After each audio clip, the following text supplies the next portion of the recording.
Good morning વિદ્યાર્થી મિત્રો આજના લેક્ચરમાં આપ સૌનું હાર્દિક સ્વાગત છે. મિત્રો, લાસ્ટ લેક્ચરમાં આપણે વાયુના ગતિવાદ વિશે થોડીક વાત કરેલી હતી, તેના થોડાક સમીકરણો જોયા હતા. બરાબર, ચાલો આજના લેક્ચરમાં આપણે આગળ વધીશું. ચાલો આજનો લેક્ચર આપણે સ્ટાર્ટ કરીએ તો એમાં આપણે સરેરાશ વેગ વિશે વાત કરીએ.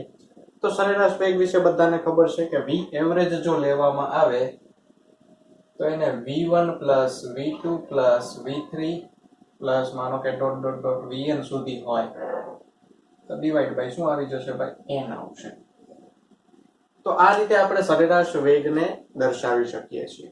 બરાબર, પણ જો આપણે સરેરાશ વર્ગિત ઝડપનું વર્ગમૂળ કરવું હોય તો શું કરવું પડશે, એટલે કે vrms. તો vrms મિત્રો ફાઇન્ડ કરવા માટે શું કરવું પડશે? જો સરેરાશ વર્ગિત ઝડપનું વર્ગમૂળ, બરાબર, એટલે વર્ગિત ઝડપ એટલે કે આ જેટલી પણ ઝડપ આપેલી છે તેનો આપણે વર્ગ કરીશું. v2 square, v3 square, vn square divide by n. બરાબર, બીજું શું કીધું છે? વર્ગમૂળ છે. બરાબર, એટલે આની કેટલી ઘાત થશે? 1/2.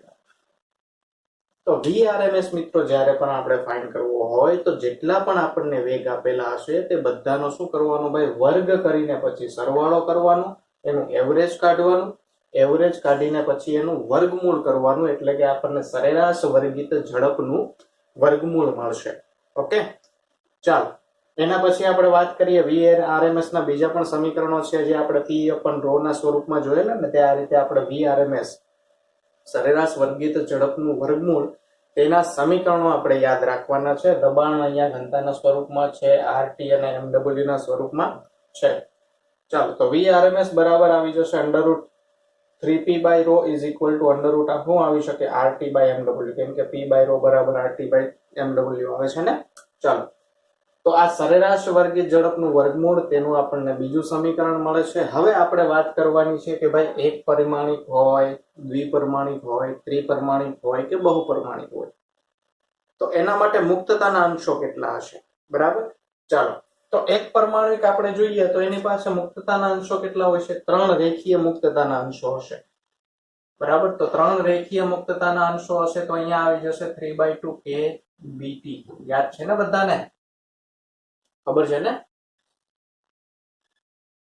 પછી આર્ગન, નિયોન, આઈડિયલ ગેસ છે, આ બધા એક પરિમાણિક છે. પછી દ્વિપરિમાણિક વાત કરવામાં આવે તો 3 રેખીય હશે ને 2 કેવા હશે ભાઈ? ચાક ગતિય. એટલે જો અહીંયા કરવામાં આવે તો આ રેખીય થઈ જશે 1 2 3. આમાં જોઈએ તો આ રેખીય અને 2 ચાક ગતિય, એટલે કોઈ પણ 2 એક્સિસ ની આજુબાજુ શું કરતા હોય? ભ્રમણ કરતા હોય. તો અહીંયા આવશે આપણી પાસે π/2 kbt. ત્રિપરિમાણિકમાં પણ એવું જ હશે ભાઈ. ત્રિપરિમાણિકમાં શું હોય ભાઈ? ત્રિપરિમાણિકમાં 3 + 2 જશે અને વાઇબ્રેશન હોય તો અહીંયા આપણે વાઇબ્રેશન અત્યારે કન્સિડર કરતા નથી.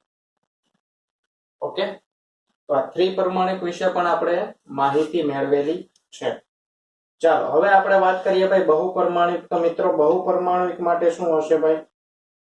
બહુપરિમાણિક માટે આપણે વાત કરીએ તો 3 રેખીય ગતિના મુક્તતાના અંશો હશે અને 3 ચાક ગતિય મુક્તતાના અંશો હશે, એટલે ટોટલ 6/2 એટલે કે 3 kbt થશે. આની પણ સિમ્પલ સેમ આવશે ભાઈ. કોઈ પણ 2 એક્સિસ ની આજુબાજુ ભ્રમણ કરશે. આમાં શું આવશે? 3 એક્સિસ ની આજુબાજુ શું કરશે ભાઈ? ભ્રમણ કરે છે.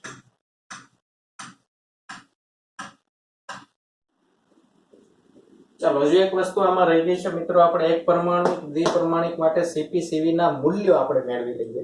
ચાલો, તો પહેલા તો આપણને ખબર છે એક પરિમાણિક હોય તો એના સીવી નું કિંમત કેટલી હશે ભાઈ? 3/2 rt, સોરી 3/2 r, ખાલી r સ્વરૂપે હોય છે. બરાબર, કેમ કે u બરાબર rt હોય, du/dt આપણે લઈએ, dt કેન્સલ થઈ જશે એટલે 3/2 r વધશે. ચાલો, સીપી ની કિંમત કેટલી હશે? તો સીપી - સીવી બરાબર r થાય. ખ્યાલ છે ને બધાને? તો cp બરાબર થશે 3/2 r plus r, r common કાઢી લઈએ, +1 r આવશે તો 2 × 2 3 ને 2 5/2 π/2 r. બરાબર, અને ગામા ની કિંમત આપણે ફાઇન્ડ કરીએ તો cp/cv કે જે કેટલો થશે ભાઈ? cp π/2 ડિવાઈડ બાય 3/2, 2 2 કેન્સલ, π/3 આન્સર આવશે. બરાબર, એક પરમાણુ માટે. દ્વિપરમાણુઓ માટે કેટલો આવશે જો, તો દ્વિપરમાણુ માટે શરૂઆતમાં સીવી જ છે તે 5/2r આવશે, અને સીપી કેટલો આવશે જો ડાયરેક્ટ આપણે મેળવી લઈએ તો 7/2r, અને ગામા કેટલો આવશે 7/2 ડિવાઈડ બાય 5/2, 2 2 કેન્સલ, 7/5. ઓકે, જો કે આ ઓલરેડી આપણે ગુજરાત બોર્ડમાં કરી ચૂક્યા છીએ, એટલા માટે આ બધું આપણને આવડવું જોઈએ ભાઈ. સીપી ની કિંમત કેટલી હોય, સીવી ની કિંમત કેટલી હોય, કઈ રીતે આપણને મળશે, બરાબર. ચાલો સ્ક્રીનશોટ પાડી લો, આના બેઝ ઉપર આપણે એક્ઝામ્પલ જોઈએ.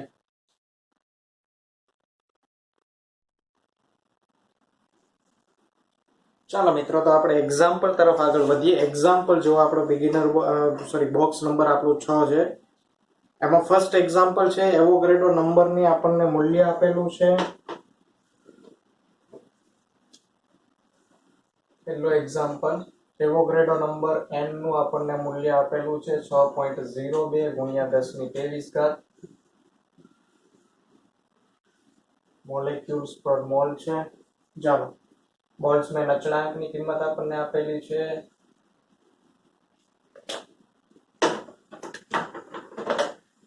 બોલ્ટ્ઝમેન અચળાંકની કિંમત આપણે કે લઈએ કે કેટલો છે ભાઈ 1.38 ગુણ્યા 10⁻23 જૂલ પર મોલેક્યુલ તો કેલ્વિન.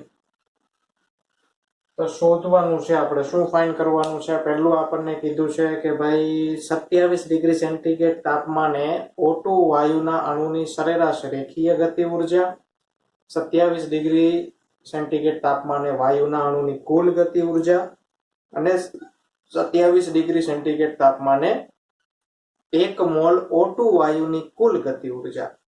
બરાબર, એટલે બધું જ આપણે સ્ટેપ બાય સ્ટેપ ફાઇન્ડ કરવાનું છે. પહેલું સ્ટેપ આપણને એકદમ સિમ્પલ આપેલું છે ભાઈ, રેખીય આપેલી છે, તો રેખીય કેટલી ગતિ ઉર્જા હોય, બરાબર. તો રેખીય ગતિ ઉર્જાને આપણે 3 × 1/2 ડાયરેક્ટ આપણે લખીએ તો 3/2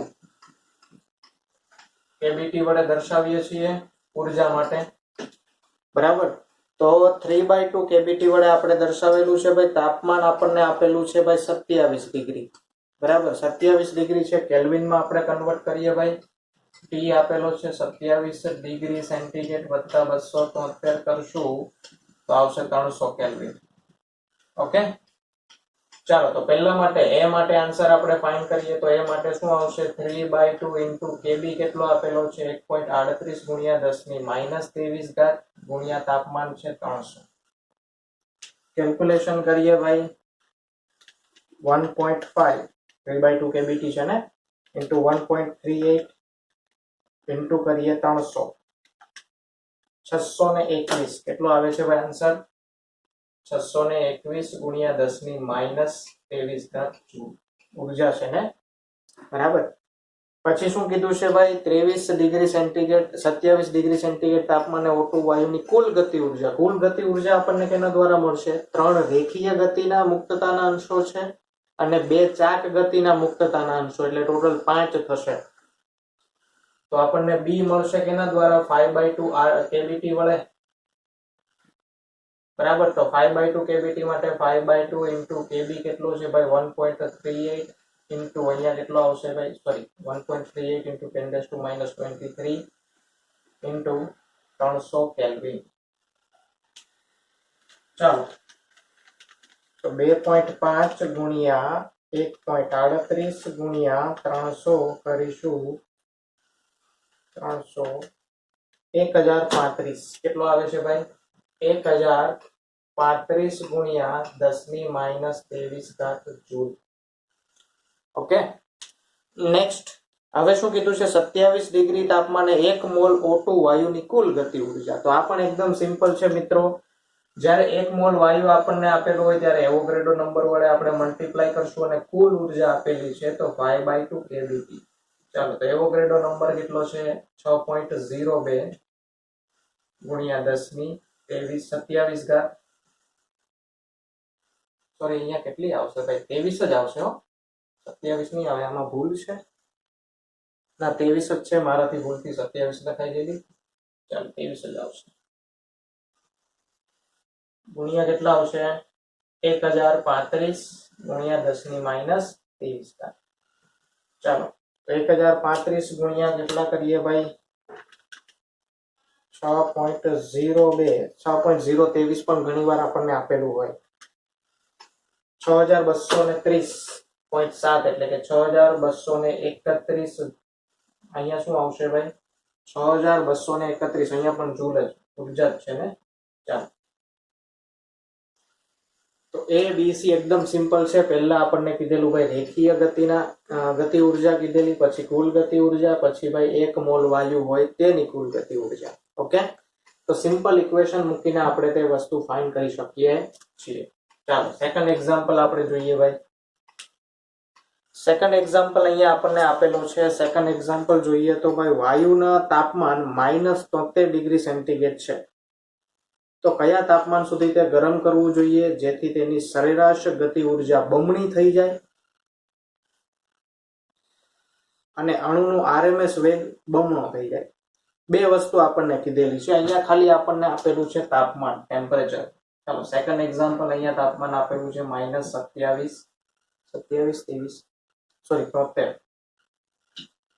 -73 ડિગ્રી સેન્ટીગ્રેડ આને કન્વર્ટ કરીએ તો -73 + 273 એટલે કે 200 કેલ્વિન તાપમાન અહીંયા આપણને મળશે ચાલો તો અહીંયા આપણને કીધું છે કે ભાઈ અણુની સરેરાશ ગતિ ઉર્જા બમણી થાય ત્યારે શું ફાઇન્ડ કરવાનું છે ક્યાં સુધી એનું તાપમાન કેટલું કરવું પડે બરાબર તાપમાન કેટલું કરવું જોઈએ કે જેથી તેની ઉર્જા છે તે બમણી થઈ જાય બરાબર તો એના માટે આપણે શું કરીએ ભાઈ તો સિમ્પલ ઇક્વેશન આપણને ખબર છે ઉર્જા માટેનું હવે માનો કે ઉર્જાને આપણે E વડે દર્શાવીએ તો આ 3/2 kT વડે દર્શાવશું બરાબર ઉર્જા બમણી થઈ જાય છે અહીંયા E1 E2 સ્વરૂપમાં લઈ લઈએ અને ગુણોત્તર લઈ લઈએ તો અહીંયા આપણને ખબર છે E કોના સમપ્રમાણમાં છે ભાઈ તાપમાનના સમપ્રમાણમાં છે આ વેલ્યુ તો કોન્સ્ટન્ટ હશે બરાબર ચાલો તો અહીંયા આપણે લખી શકીએ મિત્રો E2 ના છેદમાં E1 બરાબર T2 ના છેદમાં T1 E2 કેવો થઈ જાય છે મિત્રો બમણો થઈ જાય છે તો E2 સોરી ચાલો પહેલા જોઈએ E1 બરાબર માનો કે E લેવામાં આવે તો E2 છે તે કેવો થઈ જાય છે બમણો એટલે કે 2E થઈ જશે તો આ વેલ્યુ આપણે અહીંયા પુટ કરીએ તો અહીંયા શું આવશે 2E ના છેદમાં E બરાબર T2 ના છેદમાં T1 T1 કેટલો છે ભાઈ 200 કેલ્વિન E કેન્સલ થઈ જશે T2 કેટલો આવશે ભાઈ 200 ગુણ્યા 2 એટલે કે 400 કેલ્વિન જેટલો આવશે અથવા તો 400 માઇનસ કેટલા કરો 273 કરી દેશો તો એ ડિગ્રી સેન્ટીગ્રેડ પ્રમાણે તમને મળી જશે ઓકે કેટલો આવશે 127 ડિગ્રી સેન્ટીગ્રેડ ચાલો તો T2 તાપમાન આપણને અહીંયા મળી ગયું છે ભાઈ 400 કેલ્વિન હવે બીજું આપણે શું ફાઇન્ડ કરવાનું છે ખબર પડી ને મિત્રો અહીંયા E ઉર્જા છે તે કોના સમપ્રમાણમાં છે તાપમાનના સમપ્રમાણમાં છે એટલે આપણે પ્રપોઝનાલિટીમાં લખ્યું અને ગુણોત્તર લઈ લીધો બરાબર એના ઉપરથી આપણને મૂલ્ય મળી ગયું પછી આરએમએસ વેગ બમણો થાય અણુનો આરએમએસ વેગ છે તે બમણો થાય તો અણુનો આરએમએસ વેગ મિત્રો અણુના આરએમએસ વેગ માટે પણ આપણે સમીકરણ જે જોયેલું છે તો તે સમીકરણ પ્રમાણે આપણને જોઈએ તો Vrms જે છે તે t ના વર્ગમૂળના સમપ્રમાણમાં હશે બરાબર તો Vrms છે તે કોના સમપ્રમાણમાં હશે ભાઈ તેના t ના વર્ગમૂળમાં આપણને ખબર વર્ગમૂળમાં kBT/mw વાળું સમીકરણ બરાબર તો એ સમીકરણ આપણે અહીંયા જોવાનું છે યાદ છે ને બધાને સમીકરણ જો હજુ એકવાર એ લખાઈ દઉં સમીકરણ તમને √3p/ρ√3RT/mw બરાબર તો 3RT/mw છે તો અહીંયા જો Vrms આપણે દર્શાવીએ √3RT/mw તો આ બધું કોન્સ્ટન્ટ રહેશે Vrms કોના સમપ્રમાણમાં હશે √t ના સમપ્રમાણમાં બરાબર તો આના જેવું સેમ જ થશે અહીંયા પણ આપણને કીધું છે કે શું થઈ જાય ભાઈ અણુનો આરએમએસ વેગ બમણો થઈ જાય બરાબર તો અહીંયા Vrms2 divide by Vrms1 is equal to √T2/T1 લખાય બરાબર ચાલો હવે આ બમણો થઈ જાય છે તો 2 Vrms ખાલી દર્શાવી દઈએ divide by Vrms is equal to √T2/200 200 છે ને આપણી પાસે વીઆરએમએસ કેન્સલ, આ વર્ગમૂળ છે પેલી બાજુ જશે, વર્ગ થઈ જશે 4 બરાબર T2 ના છેદમાં 200. તો T2 બરાબર કેટલા આવશે? 800 કેલ્વિન. બરાબર. તો વીઆરએમએસ જ્યારે બમણો થઈ જાય ત્યારે આપણને તાપમાન કેટલું કરવું જોઈએ? કેટલા તાપમાને બમણો થશે? તો કે 800 કેલ્વિન જ્યારે તાપમાન થશે ત્યારે તે વીઆરએમએસ એટલે કે સરેરાશ વર્ગિત ઝડપનું વર્ગમૂળ છે તે બમણું થઈ જશે. બરાબર. એટલે આ વસ્તુ આપણને ખબર હોવી જોઈએ. આ આપણને પૂછેલું ને ભાઈ કયું તાપમાન કરવામાં આવે જેથી આ બમણું થઈ જાય, પેલું બમણું થઈ જાય. ઓકે, ચાલો. તો આ ઇક્વેશન આવડતા હશે તો ઇક્વેશન ઉપરથી આપણે પ્રોપોઝનાલિટી કાઢી શકશું અને એના ઉપરથી આપણે એક્ઝામ્પલ સોલ્વ કરી શકશું. થર્ડ એક્ઝામ્પલ જુઓ ભાઈ. વાયુ માટે R/Cp 0.4 છે તો આ વાયુ માટે નીચેની રાશિઓ શોધો. ચાલો, R/Cp બરાબર 0.4 છે. અહીંયા આપણને કીધેલું છે, એક સમીકરણ આપેલું છે R/Cp બરાબર 0.4. તો આપણને શું કીધું છે ભાઈ? તો રાશિ ફાઇન્ડ કરવાની કીધી છે. પરમાણવિકતા એટલે કે એક પરમાણુિક છે, દ્વિપરમાણુિક છે, ત્રિપરમાણુિક છે, પછી મુક્તતાના અંશો ફાઇન્ડ કરવાના છે, સીવી, ગામા અને 300 કેલ્વિન તાપમાને સરેરાશ આણ્વિક ગતિ ઉર્જા ફાઇન્ડ કરવાની છે. ચાલો, તો આના ઉપરથી બધું કમ્બાઈનમાં જ આપણે ફાઇન્ડ કરી શકીએ છીએ. પહેલા તો Cp ફાઇન્ડ કરી લઈએ. ચાલો, R ના સ્વરૂપમાં Cp ફાઇન્ડ કરીએ તો Cp બરાબર આપણને મળશે R ના છેદમાં 0.4. આપણી પાસે સમીકરણ છે મિત્રો Cp - Cv બરાબર R. બરાબર. તો આના ઉપરથી શું મળશે ભાઈ? Cv મળી જાય. Cp ની કિંમત મૂકી દઈએ તો મળી જશે ને. ચાલો, તો આ કિંમત અહીંયા મૂકવામાં આવે તો અહીંયા આપણને મળશે R ના છેદમાં 0.4 - Cv બરાબર R. Cv આ બાજુ આવશે, R આ બાજુ આવશે. બરાબર. તો R ના છેદમાં 0.4 - R બરાબર Cv. ચાલો, તો Cv બરાબર શું આવશે? જુઓ, Cv બરાબર R કોમન કાઢી લો તો અહીંયા 1 - 0.4 ડિવાઇડ બાય 0.4 એટલે કે 0.6/0.4 આવશે. R કોમન હતો ને. જો R કોમન કાઢી લઈએ, અહીંયા વધશે 1 માઇનસ અહીંયા શું હશે? 0.4 આ બાજુ ગુણશે તો 1 - 0.4 ડિવાઇડ બાય 0.4 એટલે કે 1 - 0.4 એટલે કે 0.6 બરાબર 0.6. તો 0.6 ડિવાઇડ બાય 0.4 R. તો આનો ગુણાકાર આપણે કરીએ 0.6 ભાગ્યા 0.4 તો 1.5 આવે છે મિત્રો. કેટલો આવે છે ભાઈ? 1.5 આવે. એનો મતલબ કે આ Cv કેટલો હશે? 3/2R હશે. 3/2R હોય ને. તો આપણને Cv ની કિંમત મળી ગઈ. Cv બરાબર 3/2R. તો આના ઉપરથી આપણને શું ખબર પડે કે આ કેટલા પરમાણુિક હશે ભાઈ? એક પરમાણુિક હશે. કેમ કે Cv ની કિંમત એક પરમાણુિક માટે 3/2R થાય છે. માટે આ કેવું હશે ભાઈ? એક પરમાણુિક છે. બરાબર. હવે Cp ની કિંમત જુઓ તો Cp આના માટે કેટલો હોય છે ભાઈ? 5/2R હોય છે. આપણને ખબર છે. બરાબર. ચાલો, Cp મળી ગયો, Cv મળી ગયો. ગામા આપણે ફાઇન્ડ કરવાનું કીધું છે. ગામા બરાબર Cp/Cv થાય. કેટલો આવશે? 5/3. ચાલો, આ કિંમત પણ આપણને મળી ગઈ સરળતાથી.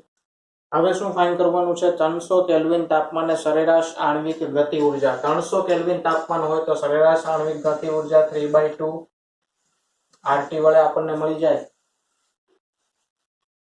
300 કેલ્વિન તાપમાને આપણે સરેરાશ આણ્વિક ગતિ ઉર્જા આપણને ફાઇન્ડ કરવાની કીધી છે. ચાલો, તો અહીંયા R ના સ્વરૂપમાં જ આપણે લઈ લઈએ તો 3/2 × R × T. T કેટલો છે ભાઈ? 300 કેલ્વિન. ચાલો, કેટલો આવશે અહીંયા? 150, 15, 45, 450 R. બરાબર. તો આ રીતે ઇઝીલી આપણે મિત્રો એક્ઝામ્પલ છે તે સોલ્વ કરી શકીએ છીએ. બરાબર. એટલે આ રીતે આપણે કમ્પ્લીટલી એક્ઝામ્પલ સોલ્વ કરીએ છીએ. બરાબર. ચાલો, તો આ વસ્તુ અહીંયા આપણે જોઈ ભાઈ 3 એક્ઝામ્પલ આપણે જોયેલા છે. ચાલો, સ્ક્રીનશોટ પાડી લો. આના પછીના એક્ઝામ્પલમાં આપણે કન્ટિન્યુ કરીએ.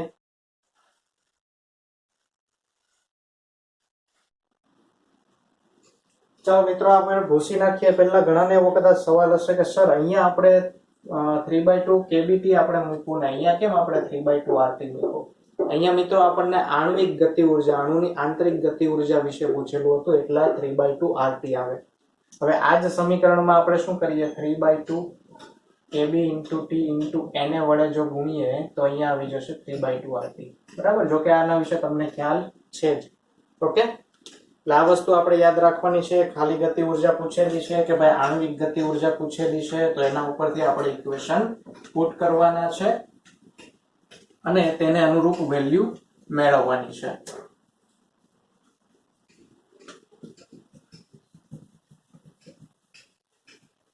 ચાલો નેક્સ્ટ એક્ઝામ્પલ જોઈએ ભાઈ. 4 નંબરનો એક્ઝામ્પલ. 3 અણુઓની ઝડપ અનુક્રમે v1 v2 v3 છે, તો તેમની સરેરાશ ઝડપ અને વર્ગિત ઝડપનું વર્ગમૂળ કેટલું હશે? એકદમ ઈઝી એક્ઝામ્પલ છે મિત્રો.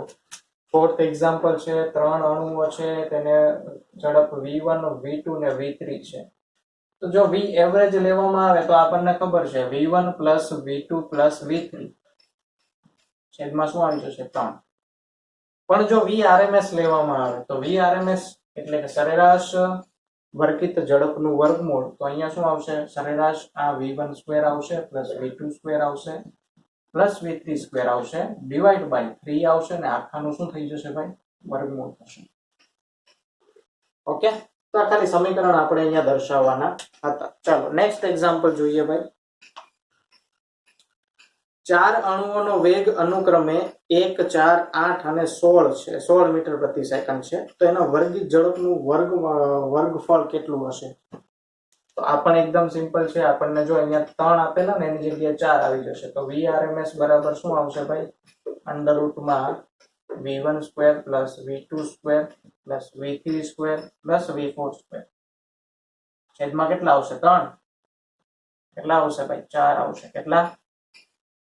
1, 4, 8 અને 16. 1 નો વર્ગ વત્તા 4 નો વર્ગ વત્તા 16 નો 8 નો વર્ગ ને 8 નો વર્ગ વત્તા 16 નો વર્ગ છેદમાં કેટલા આવશે? 4 ઇઝ ઇક્વલ ટુ અહીંયા કેટલા આવશે? જો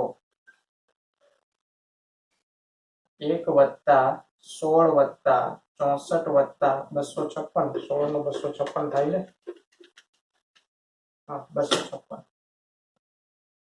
ભાગ્યા 4. ચાલો સરવાળો કરીએ.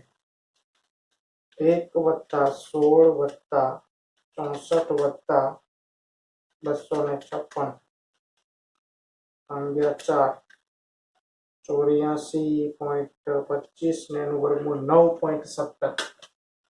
કેટલો આન્સર આવે છે? 9.17 મીટર પ્રતિ સેકન્ડ જેટલો આનો આન્સર આવે છે. ઓકે, તો આ રીતે સિમ્પલી મિત્રો આપણે એક્ઝામ્પલ કેલ્ક્યુલેટ કરવાના છે ભાઈ. આમાં કોઈ રોકેટ સાયન્સ નથી. ઇઝીલી આપણે એક્ઝામ્પલ છે તે સોલ્વ કરી શકીએ, પણ શરત એટલી કે આપણને સમીકરણો વ્યવસ્થિત આવડવા જોઈએ. લાસ્ટ એક્ઝામ્પલ જોઈએ. એક પાત્રમાં આર્ગન અને ક્લોરીનના દળનો ગુણોત્તર આપણને આપેલો છે. આર્ગનના દળનો ગુણોત્તર, ચાલો પહેલા તો જોઈએ ભાઈ આર્ગન અને ક્લોરીન. બરાબર, માનો કે આર્ગોન ને 1 લેવામાં આવે, ક્લોરીન ને 2 લેવામાં આવે. અહીંયા MW1 2 MW2 કેટલો થશે? 1.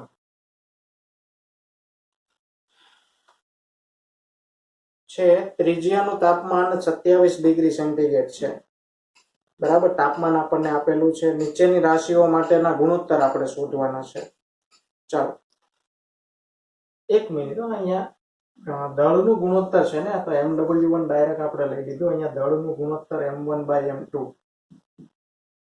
3/2 આવે. આપણે જે લીધેલો તે આર્ગનનો અણુભાગ લઈ લીધેલો MW1 આર્ગન પેલો. હા બરાબર, 39.9 U MW2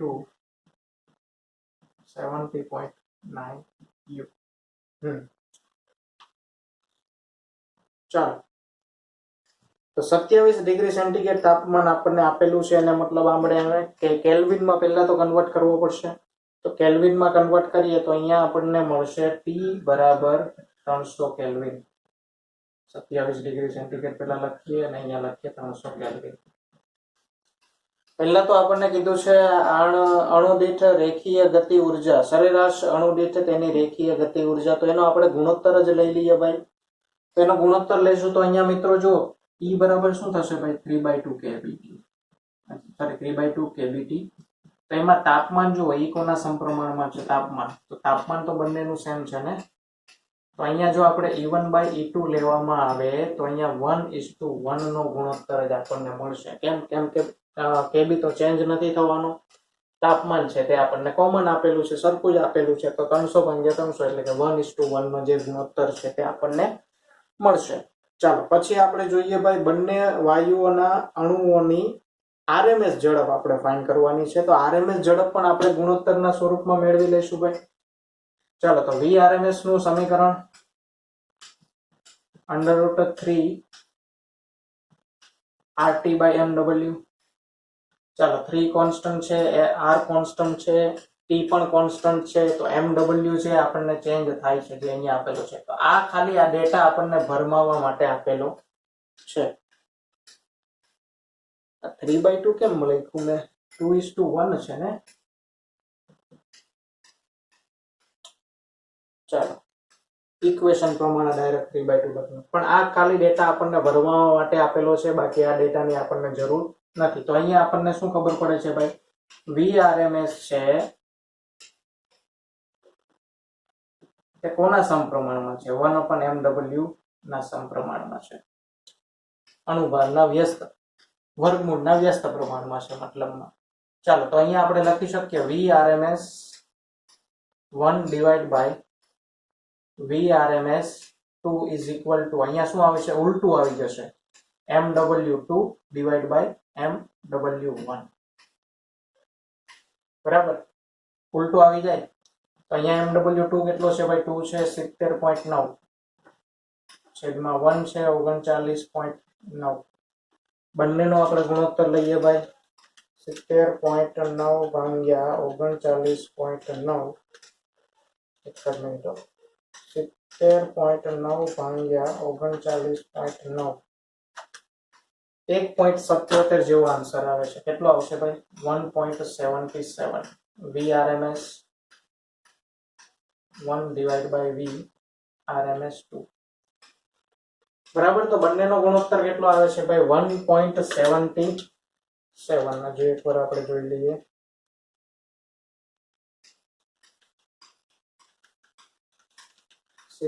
સોરી, વર્ગમૂળ તો હજુ આપણે કરેલું નથી, આનું હજુ વર્ગમૂળ આવશે. 1.77 છે તેનું આપણે વર્ગમૂળ કરીએ તો 1.33 જેવો આન્સર આવશે. કેટલો આવશે ભાઈ? 1.33.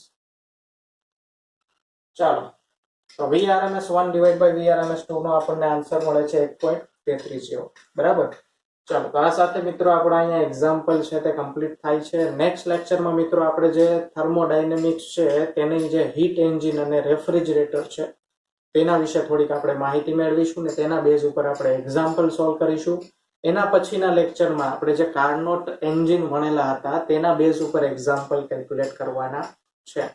બરાબર, તો એ ઓલમોસ્ટ હવે બે એક લેક્ચર બાકી છે. 2 લેક્ચરમાં તમારું થર્મોડાયનેમિક્સ છે તે કમ્પ્લીટ થઈ જશે. ઓકે, ચાલો તો નેક્સ્ટ લેક્ચરમાં ભાઈ પાછા મુલાકાત થશે ભાઈ નવા એક્ઝામ્પલ સાથે. Thank you.